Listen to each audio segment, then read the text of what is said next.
तो hey guys, आज हम देखेंगे 2500 नील वर्सेस रोड रोलर। और इस वीडियो का पूरा क्रेडिट जाता है क्रेजी XYZ को, जो कि इस वीडियो के पूरे हकदार हैं।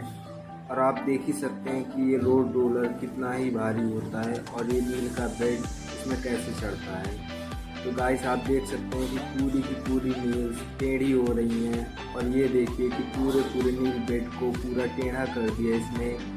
और ये इस बार इसने सही से चढ़ कर देखिए पूरा इसको बराबर कर दिया है, जैसे कि किसी ने पहले से इसे तोड़ा हो।